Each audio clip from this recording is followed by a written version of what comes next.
Snow whispered across the plains like breath against glass, thin and endless, swallowing the horizon into pale oblivion. The light was fading fast. It had that bruised violet hue that comes only at the edge of night, when the last warmth of the sun retreats behind the hills and the cold grows bold enough to bite. Along a lonely trail, a woman moved through that hush, small, bent slightly forward, her hands clutching the edges of a thin shawl. Her name was Lien Mei, though few in this country had ever said it right. Each step sank deep into snow, filling the prints she left behind. She had walked since morning, driven by something older than courage, something closer to need. Behind her, a gray thread of smoke rose from the last cabin she had begged at, where a man had closed his door before she'd even finished speaking. His words still echoed in her mind like metal striking stone. "We don't keep your kind here." She hadn't cried. She'd simply lowered her head and turned toward the open land, where cold and silence made no judgments. The wind thickened. The world around her grew ghostly, its color draining until it was all shades of white and dusk. Her legs trembled. Her breath came shallow, thin ribbons that dissolved before reaching her eyes. The hem of her dress had frozen stiff, the fabric crackling when she moved. And still she walked. The trail curved toward a scatter of cottonwoods and a faint glimmer, a light swinging from a porch. The cabin looked half asleep, smoke curling from its chimney, the kind of place that smelled of wood and bread and solitude. She hesitated, half afraid to hope, half aware that one more rejection might break something inside her that could never mend. But her fingers were too numb to think long. She crossed the yard and lifted her hand to knock. The door opened before she touched it. Jonas Hale stood framed in the warm light, tall and broad, with eyes that held the steadiness of a man who'd learned to live with silence.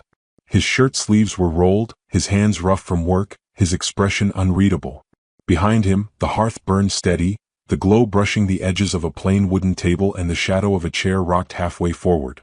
Lien Mei tried to speak, but her lips wouldn't part right. A sound came out, half a whisper, half a plea. "I'll freeze to death outside."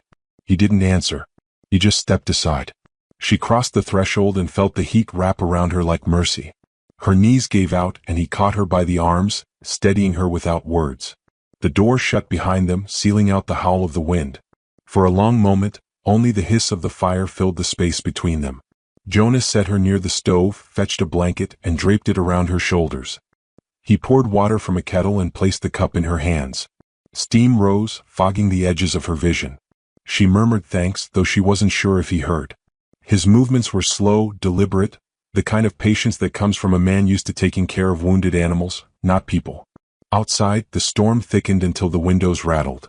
Inside, time softened. When she finally looked up, she found him studying her quietly, as if trying to read a story written in a language he'd never seen. His face was neither hard nor kind, only present, like the land itself. "You came far?" he asked at last. She nodded. "From east of the ridge." Her voice was faint, her accent slipping through like a hidden melody. No more wagons passed there. He seemed to understand more than her words. He nodded toward a small loaf of bread on the table. "Eat." She obeyed. Each bite thawed her a little more, though shame pricked at her with every swallow. She didn't belong in this warmth.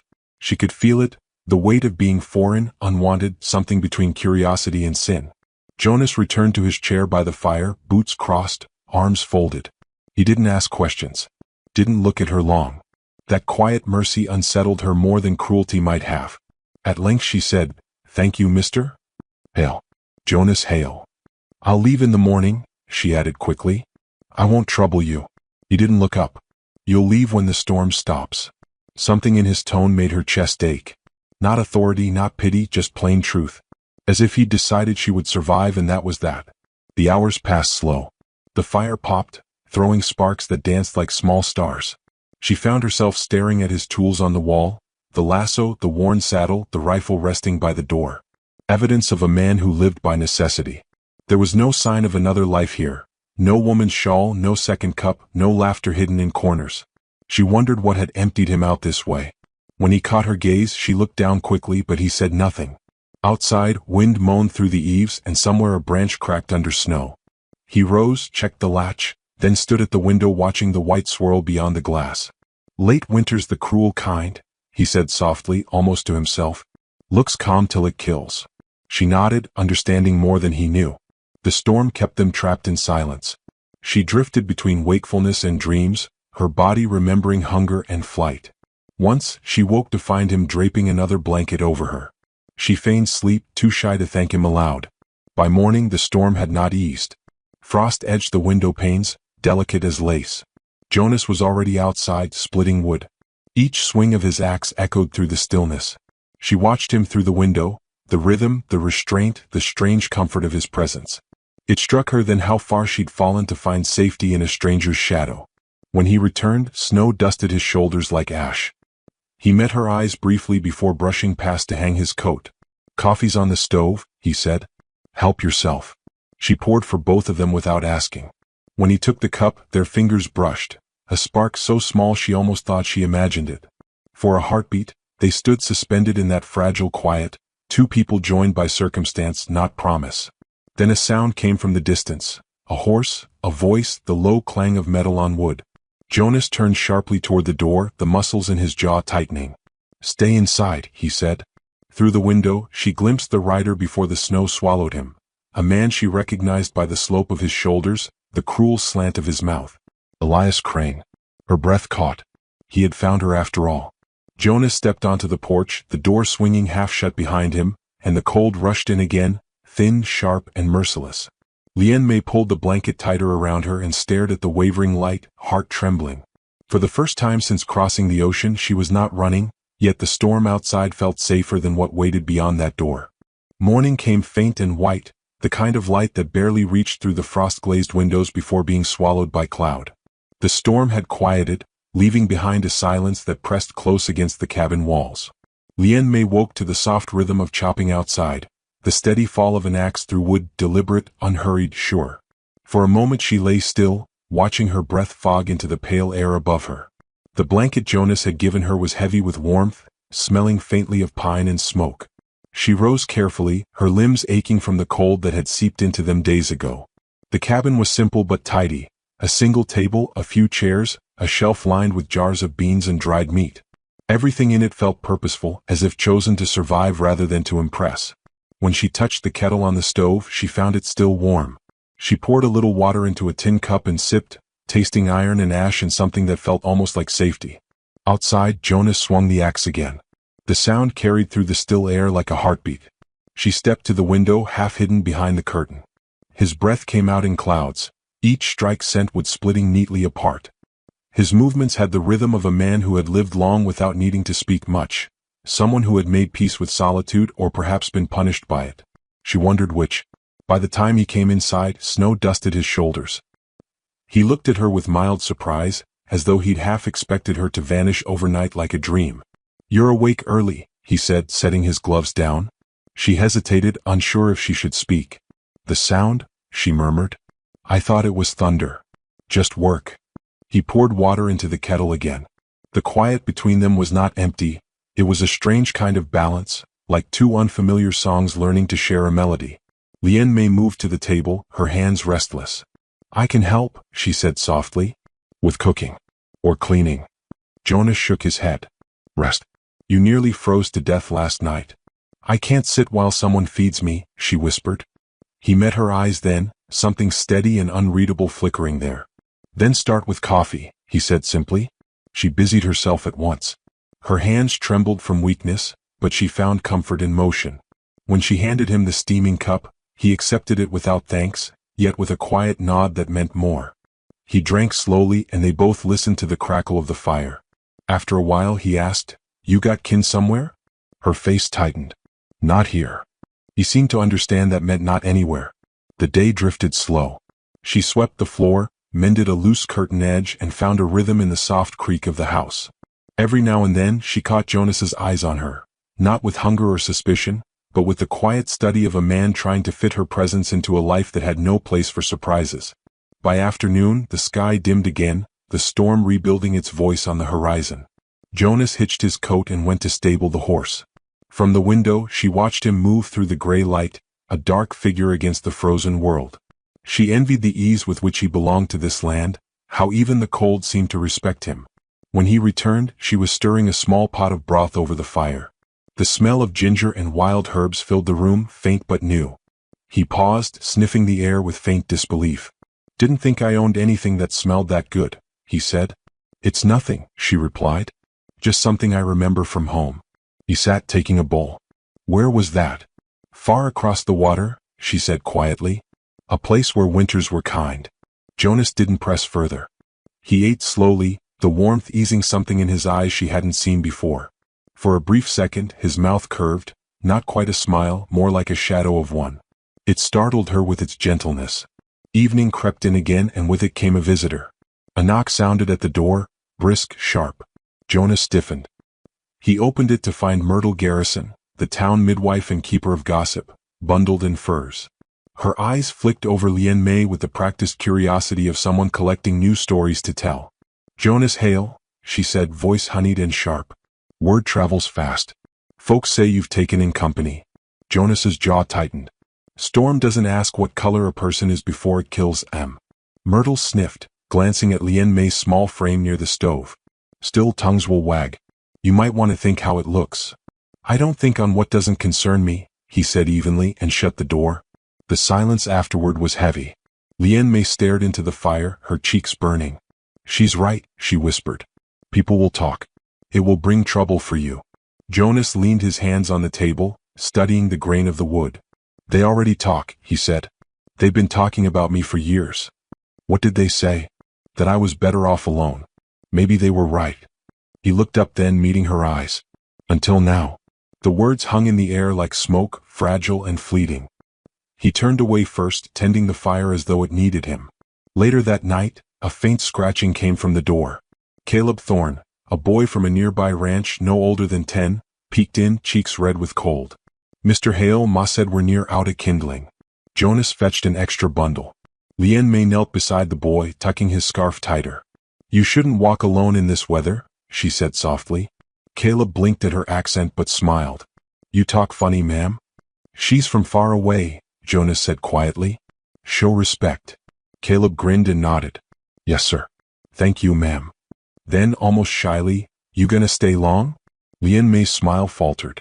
That depends on the storm. After the boy left, Jonas watched her trace circles on the table with her fingertip, lost in thought. He liked you, he said. She shook her head. Children don't see the things adults do. They just see kindness. Maybe that's why they see clearer, he replied. The wind rose again, whistling through the cracks. The fire dimmed and she moved to add wood, her movements graceful, quiet. Jonas watched the glow reach across her face, soft, steady, unassuming. Something in him stirred again, dangerous in its simplicity, the feeling of wanting another soul to stay. But he also saw the fear behind her calm, the way her eyes darted to the window as if the world still waited outside to claim her back. When she finally spoke, it was so faint he almost missed it. Men like him don't stop, she said. Elias. She nodded. He'll come again. Men like that always come back when they think you owe them something. Jonas's hand clenched around the mug he held. Outside, the wind struck the door once, twice like a warning. He looked at her, small, trembling, yet holding herself upright with every ounce of strength she had left, and something final settled in his eyes. Then he'll find I'm not the kind of man who opens his door to take what isn't his, he said. And as the fire flickered against the frost-dark window, the faint shadow of a rider passed across the snow, unseen but certain, moving closer through the quiet white. Night folded over the plains again, heavy and watchful, its silence broken only by the restless hiss of snow tumbling off the roof. Inside the cabin, the air had gone still enough to hear the faint ticking of wood cooling in the stove. Lien Mei sat near the fire with her hands cupped around a mug, the glow painting soft amber against her face. She looked smaller than she had before, like the warmth might slip through her fingers if she wasn't careful. Jonas sat across from her, sharpening his knife with slow, rhythmic strokes, the sound steady and low, a heartbeat for the quiet. Neither spoke for a long while. The storm had thickened again outside, burying the world in white. In that hush, every sound carried weight, the crack of a log, the creak of the rocking chair, her small breath when she sipped her tea. It felt, for a moment, as though the world had narrowed to the space between them. Lien Mei broke the stillness first. You should not have spoken to the midwife that way, she said quietly. Jonas looked up, the light catching in his eyes. I said what was true. Truth makes enemies faster than lies. He paused, setting the knife aside. You speak like someone who's had to survive among both. She stared into her cup. I used to believe kindness was a language everyone understood. Then I learned that it depends who is speaking it, and who is listening. The fire popped, sparks flaring and falling. Jonas watched her carefully, wanting to ask more but knowing she was offering what she could. Her accent bent around her words like silk over iron, fragile but unyielding. Elias Crane, he said softly, tasting the name like something bitter. He hurt you. Her shoulders stiffened. He took what wasn't his to take. My work. My name. My peace. She drew a trembling breath. Men like him do not need to break things. They only need to own them. Jonas's jaw flexed. He won't own you now. She looked up then, not grateful, not yet trusting, just searching his face for a crack, a lie, some sign of what kind of man he truly was. You don't know what it costs, she murmured. I don't, he said. But I've lost enough to know when something's worth keeping safe. The words sank between them like a stone in deep water. He rose from the chair, moving to the window. Beyond the frost, the night glowed faintly under the snow, endless and empty. For years that emptiness had been his companion, the kind that never asked questions. Now it pressed at him differently, not as loneliness, but as a reminder that he was no longer the only soul under his roof. Behind him, Lien May's voice came again, softer. Do you ever regret staying out here? Alone. Jonas turned, his face shadowed by the flickering firelight. Every man tells himself solitude is strength, until he realizes it's just a slower kind of dying. She didn't reply. Her eyes glistened in the dim light, not with tears but with something like recognition. Later, when the wind began to howl, Jonas stirred the fire higher and set more wood beside it. Tomorrow, he said, I'll take you into town for supplies. You can walk in daylight without worry. Her fingers tightened around her cup. People will look. They already do, he answered. Let them see something they can't talk the fire out of. A ghost of a smile tugged at her lips. You speak like a preacher. He gave a small grunt. I've buried too many to preach. They fell silent again, but the quiet was different now, a thread pulled taut between two lives stitched together by accident and choice. By dawn, the storm had weakened. The sky wore the color of ash. Lien May wrapped herself in the coat Jonas offered, its weight too big for her but warm. The snow outside was deep enough to hide the path, forcing them to walk close. Jonas led the way, breaking through drifts, and she followed in his steps. The world smelled clean like ice and pine. For a time neither spoke. The sound of their boots against the crusted snow became its own rhythm. When they reached the edge of town, heads turned. Faces in the general store window paused their motion, eyes narrow with curiosity or contempt. Myrtle Garrison stood outside, arms folded, watching with that sharp satisfaction gossipers wear like jewelry. Jonas ignored them all, guiding Lien May to the store door. Inside, warmth met them again, but it was not the same kind as home. Whispers flickered behind shelves. The clerk's smile froze when he saw her. What can I do for you, Mr. Hale? He asked too loudly. Flour, salt, candles. And she needs thread and needles, Jonas said. The clerk hesitated. We're short on some items. Maybe best She'll take what's left, Jonas cut in, his tone even but carrying weight. Lien May stood still beside him, eyes lowered. She could feel the room's air thicken, not from heat but from judgment. When the clerk turned away, she whispered, You shouldn't do this. I don't do it for them, he said. On their way out, she stopped near the door, her reflection caught in the glass, small, foreign, out of place. She touched the frost with her fingertips, leaving a faint outline that vanished instantly. That night, back at the cabin, the quiet between them was heavier. She sat by the fire again, sewing a tear in Jonas's coat.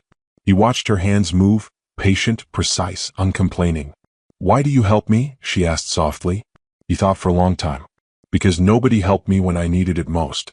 And I swore if I ever saw that look again in someone else's eyes, I'd do different. What look? The one that says they don't expect anyone to come back. Her needle paused. She looked up slowly, and for the first time she smiled without hesitation. It was small, trembling, but real. Jonas felt something shift in him then, not sudden but deep, like spring thawing the roots beneath the snow. Outside, the wind picked up again. A distant neigh carried across the valley, one horse, maybe two. Jonas rose, crossing to the window. Through the dim light, he saw movement near the treeline. Shadows where no man should be at this hour. He reached for his rifle, checking the chamber. Lien May's voice came softly behind him. He's here. Jonas didn't ask who. He already knew. The horse's cry echoed once more, followed by the low thud of hooves sinking into snow. Jonas felt the air change, colder, sharper. He looked at Lien Mei. Her face had gone pale, but her eyes were steady. Go inside the room, he said quietly. She didn't move. If I hide, he'll think he can take me again. Jonas's grip on the rifle tightened. The firelight painted his face in harsh gold. Then he'll learn this isn't the same storm he left you in. The sound of boots in the snow grew closer, deliberate, patient. Lien Mei stood by the fire, her hand trembling around the needle still threaded with white string. She whispered something in her own language, soft as prayer. Jonas stepped to the door, the rifle low at his side, his breath slow and even. The knock came, 3 heavy strikes that shook the wood. Jonas met her eyes once before opening it, and for the first time since she'd arrived, Lien Mei didn't feel cold at all. The door groaned open beneath Jonas's hand, and cold air spilled into the cabin like a ghost reclaiming its space.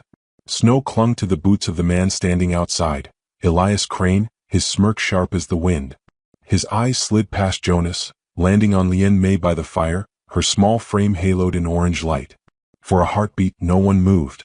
The only sound was the moan of winter and the brittle crack of the fire behind them. Well, Elias drawled, tugging off his gloves one finger at a time. Ain't this a sight? I figured you'd run farther, girl. Thought you had more sense than to crawl to another man's doorstep. Jonas's body stiffened. You need something? Elias tilted his head, the corner of his mouth curling. You could say that. She owes me work and I came to collect. Pretty thing like her shouldn't sit idle while decent men break their backs. Lien Mei rose slowly, her face calm but her eyes shadowed with dread. You don't own me, Elias, she said, voice low but steady. He laughed, a sound slick with cruelty. You're forgetting your place, sweetheart. Out here, debts are paid one way or another. Jonas stepped forward, his voice measured, almost quiet. You best leave now. Elias's grin faltered, just a flicker. You got a big heart for a woman that ain't yours, Hale. I'd think twice before crossing someone who knows how to ruin reputations. Jonas's jaw flexed. Reputation's a word cowards used to scare better men. The tension in the air thickened. Outside, the horses shifted restlessly, breath fogging in the lantern glow. Lien Mei stood still as glass, her pulse thrumming under her skin. The firelight wavered, throwing the 3 shadows long and wild across the walls. Tell you what, Elias sneered, taking a step inside. You hand her over and I'll forget you meddled. Jonas didn't move. The silence that followed felt carved from stone. Then his voice came, soft and lethal. Get off my land. For a heartbeat, Elias saw something in Jonas's eyes, not rage but a deep, unwavering resolve. It was the kind of quiet that didn't need noise to promise violence. He spat into the snow, muttered a curse and stepped back. You'll regret this, Hale. She'll bring you nothing but ruin. Jonas shut the door hard enough to rattle the hinges. The echo lingered long after Elias rode away. When he turned, Lien Mei was trembling. You shouldn't have done that, she whispered. He'll come back with others. He's not the kind of man who loses and forgets. Jonas removed his coat and set it on the chair, his expression unreadable. Let him come. She looked at him, disbelief softening into grief. Why would you risk yourself for me? You don't even know who I am. He crouched near the fire, feeding another log into the flames. Don't need to, he said. I know what it's like to be left out in the cold, waiting on mercy that never comes. The words struck her harder than any defense could. She turned away, staring into the fire until her vision blurred. Mercy is for the strong, she murmured. The rest of us just try to live long enough to deserve it. Jonas didn't argue. He only watched her, the reflection of the flames dancing in his eyes. There was a stillness to him, the stillness of a man who'd carried grief until it became part of his spine. The storm outside grew restless again, brushing snow against the window like fingers. Lien Mei sat, her hands clasped tightly in her lap. They won't stop, she said. People like him always find ways to make you pay. Jonas stood and walked to the window, his broad shoulders dark against the dim light. Then I'll make sure they regret the cost. Something inside her faltered. You talk like you've fought before. I have, he said simply. And I lost what mattered. Her eyes lifted. Who? He didn't answer for a long time. The fire popped, and when he spoke again, his voice carried the quiet of buried memories. My wife. Winter took her. Fever came fast and the doctor didn't make it in time. I buried her behind this cabin. Haven't spoken to God since. The air between them tightened with sorrow, old and shared. Lien Mei's throat ached. I'm sorry, she whispered. He nodded once, not in acceptance but acknowledgement. She deserved a man who could save her. I wasn't that man. Maybe it's too late to be one for anyone. You already are, she said before she could stop herself. The words hung trembling between them. Jonas turned to her slowly, eyes dark as wet earth. The weight of her gaze didn't break. It lingered, two wounded souls staring through the spaces grief had hollowed. He took a step closer, the floorboards creaking beneath his boots. You should rest, he said softly. But neither moved. In that fragile quiet, Lien May felt something shifting inside her. Not the pull of romance, not yet, but the first tremor of trust, the kind that roots itself beneath fear. When she finally lay down, she didn't sleep. Her dreams were restless, half filled with the sound of boots crunching through snow. She woke before dawn, heart racing, convinced she'd heard someone outside. Jonas was already by the door, rifle in hand. I heard it too, he said. They stepped out together. The world was pale and still, the snow reflecting the dim blue of morning. Then Jonas saw them, tracks, fresh and deliberate, circling the cabin like a wolf's path. He crouched, touching the prints. 2 men. Maybe 3. Her breath quickened. He came back. Jonas straightened, his jaw set. Let him come all the way. By midday the sky darkened again. The town's unease had reached their porch. A courier brought word that Elias had been stirring talk at the saloon, spreading lies of theft, seduction, and worse. Jonas burned the letter in the stove without reading it twice. They'll believe him, Lien May said quietly. They always believe the louder voice, he replied. But truth doesn't need volume. She turned to him, tears catching light on her lashes. And if they come for me? Then I'll be the one they find first. Something fragile broke open in her then. You'll ruin yourself, she whispered. Maybe, he said. But I've been ruined alone before. This time I'll stand for something worth the ruin. The storm began again that night, snow sweeping sideways across the plains, thick and furious. The fire roared high, a defiant blaze against the dark. Lien May sat near it, hands trembling as she threaded a new hem on her torn sleeve. Jonas watched her from the chair opposite, silent, steady, the kind of man who could carry a storm without raising his voice. Outside a dog barked once. Then came the faint, chilling echo of laughter, too far to see, too close to ignore. Jonas rose, checking the rifle once more. Lien May's voice barely reached him. What if he kills you? He looked over his shoulder, the firelight catching the faint scar across his jaw. Then he'll learn ghosts don't scare easy on this land. A gust rattled the window, scattering ash through the air. Lien May stood, clutching the blanket around her shoulders, her breath trembling. Jonas moved toward the door, listening to the wind for any shape that wasn't nature's. And then, faint but certain, came the sound of boots breaking through snow, closer this time, deliberate, unhurried. Jonas lifted the latch. Lien May's hand caught his sleeve. Their eyes met, hers filled with fear, his with the steady fire of a man who'd already decided what kind of ending he'd die for. The door creaked open, and somewhere out in the white, a man's voice called his name. Snow fell thicker than smoke, blanketing the land in silence that felt older than sound. Jonas stood just inside the door, rifle steady, the cold air curling around his boots.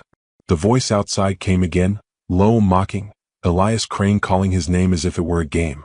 Jonas Hale, he drawled, you got something of mine? Thought I'd come reclaim it before the snow buries her for good. Lien May stood behind Jonas, clutching the edge of the table. Her heartbeat was loud enough to feel in her throat. Jonas glanced back once, eyes calm, the faintest flicker of warmth in them. Stay behind me, he said softly. He opened the door fully. Wind roared in, carrying flakes that caught the firelight and turned to sparks midair. 3 riders waited in the yard, their horses stamping restless circles into the drifts. Elias sat at the front, grinning, his breath white against the dark. Behind him, 2 men held rifles across their saddles. Jonas stepped out, the snow crunching beneath his boots. You came a long way just to humiliate yourself, he said. Elias laughed, the sound sharp as breaking glass. You think this is about pride? That woman belongs to me. I fed her. Gave her work. She left owing more than she could pay. She left, Jonas said simply. That's payment enough. Elias dismounted, boots sinking into the snow. You really think you can play hero, Hale? The town already thinks you're mad. You hide her, you're finished here. Jonas didn't answer. His silence was heavier than any curse. He lifted the rifle slightly, the metal glinting in the dim light. Lien May stepped into the doorway then, unable to stay hidden. The wind pulled at her hair, the blanket slipping from her shoulders. You don't own anyone, Elias, she said. Her voice shook, but the words came clean. You made promises you never meant to keep. You gave cruelty and called it charity. Elias's face twisted. You think anyone will believe the word of a foreign beggar over mine? Jonas lowered the rifle until it pointed at the man's chest. I do. The standoff held, 3 heartbeats, maybe 4, then one of Elias's men twitched, shifting his rifle. Jonas fired first. The report split the night, echoing through the valley like thunder. The man dropped backward into the snow, soundless. The second bolted, horse kicking up white dust, fleeing into the dark. Elias stumbled, hand jerking toward his holster, but Jonas was faster. In 2 strides he closed the distance, grabbing him by the coat and shoving him hard against the porch rail. You're done, he growled. You cross this line again, and the ground'll keep what's left of you. Elias's breath came ragged. You'll hang for this. Jonas's eyes didn't waver. No, I'll live for it. He released him, and Elias crumpled to the snow, scrambling to his horse with trembling hands. She'll destroy you, he hissed before riding off into the storm. The wind swallowed his voice, and then there was only the quiet, heavy, endless, pure. Jonas stood motionless, chest rising and falling, the rifle slack in his grip. Lian Mei moved toward him slowly, her bare feet sinking into the snow. She touched his sleeve with shaking fingers. You shouldn't have. I had to. You could have died. He looked at her then, and for the first time since she'd arrived, she saw fear behind his calm, not for himself but for her. I couldn't let him take you, he said. Not after everything I didn't save before. Tears blurred her vision. You saved more than you know. The storm raged harder, whipping around them, forcing her to lean closer to be heard. You've given me something no man ever offered, she whispered. Choice. Jonas lowered his head, his breath clouding between them. You shouldn't thank me for doing what's right. I'm not thanking you, she said. I'm asking you to let me stay. He looked at her then as if seeing her fully for the first time, not a refugee, not a burden, but a woman whose will had outlasted the world's cruelty. His throat tightened. You sure? She nodded, snow gathering in her hair like ash. You opened your door once. I'm asking you not to close it again. Jonas exhaled, a long breath that sounded like surrender. He reached out, brushed a strand of hair from her face, and let his hand linger just long enough for her to know he wouldn't pull away this time. They turned back toward the cabin together. Inside, the fire had dimmed to embers, casting a soft red glow across the walls. Jonas closed the door behind them, sealing out the storm. The room smelled of gunpowder and wood smoke, of endings and beginnings. Lian Mei sat by the hearth, hands trembling from shock, while Jonas set the rifle down on the table. Neither spoke. The silence between them was different now, not the fragile kind that breaks but the kind that binds. After a long while she said, They'll come again, won't they? Maybe not him but others. Probably. And you'll keep fighting? He stared into the flames.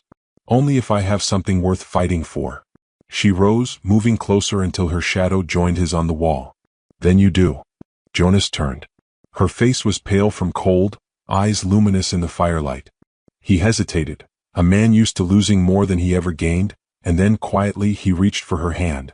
Her fingers were small, warm against his rough palm. For a moment, neither moved, as if the world had narrowed to that single point of touch. The cabin creaked. The wind howled like memory. Outside the snow kept falling, thick and endless. But inside, warmth grew from something no storm could smother. Jonas's voice came low. You can stay, Lian Mei. As long as you want. Her answer was barely a whisper. Then I'm home. He let out a breath that might have been a prayer. Together they knelt near the fire, feeding it fresh wood until the flames leapt high again, painting their faces gold. For the first time in years Jonas felt alive, not surviving but living. The hours passed gently. The storm outside began to fade, its rage spent against the earth. Lian Mei leaned her head against his shoulder, eyes half closed. Do you think it'll ever stop snowing? She murmured. Maybe not, he said. But we don't have to face it alone. The firelight flickered against the window, catching the faint reflection of 2 figures sitting side by side. Beyond the glass, the snow still whispered, but now it sounded less like sorrow, more like song. When morning came, the valley was washed in silver, quiet as forgiveness. Smoke rose from the chimney, steady and sure. The tracks from the night before had vanished under new snow, as if the earth itself had chosen to forget. Jonas opened the door, stepping into the pale light. The world looked untouched again, like it might allow a second beginning. Lian Mei joined him, her hand finding his. Together they stood in the cold, breathing the same air, their footprints marking the first path of the new day. He looked at her and said softly, "Winter's got a way of showing who you really are." She smiled faintly. "And what did it show you?" "That warmth don't always come from fire." Her laughter was quiet, fragile, beautiful. The wind carried it away across the plain, mingling with the sound of melting snow and far-off ravens calling, the world moving again, slower, kinder. Somewhere beyond the horizon, the past was still out there, dark and waiting. But for now, in that small cabin of light and silence, two souls had found what every storm tries to bury, the simple, stubborn miracle of staying.